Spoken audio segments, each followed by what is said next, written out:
A typical and one of the most popular relay valves is the R12, various O-rings. With brake application, air pressure from the primary circuit of the foot valve travels to the relay valve control port, enters the small cavity above the piston, and causes the piston to move.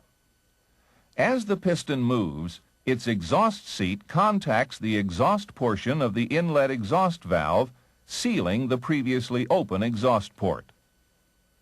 Continued movement of the piston unseats the inlet valve.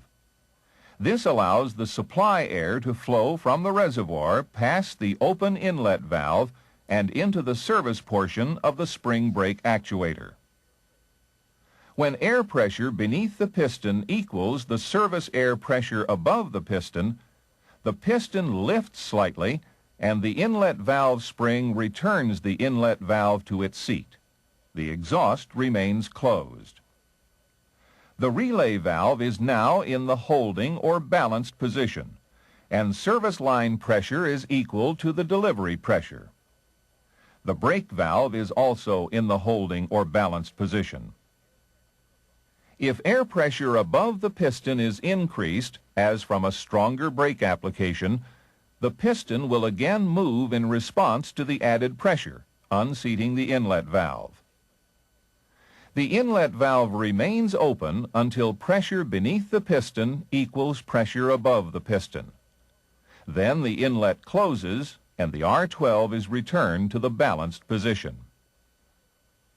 When the driver removes his foot from the brake, air above the relay piston returns to the foot valve and is exhausted to atmosphere.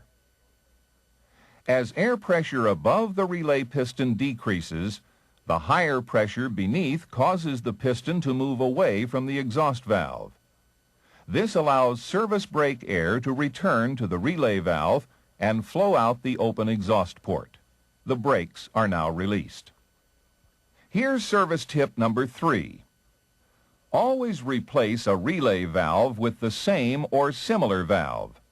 Most service relay valves, including the R12, incorporate a differential or crack pressure. It's the amount of control air pressure needed to open the inlet valve of the relay valve assembly. The crack pressure must stay within plus or minus 1 psi. The standard R12 has a 4 psi nominal crack pressure. That is, there will be about 4 psi above the relay piston at the instant the inlet valve opens. The R12 is available with crack pressures from the standard 4 psi up to 10 psi. Brake application timing can be affected with an incorrect relay valve.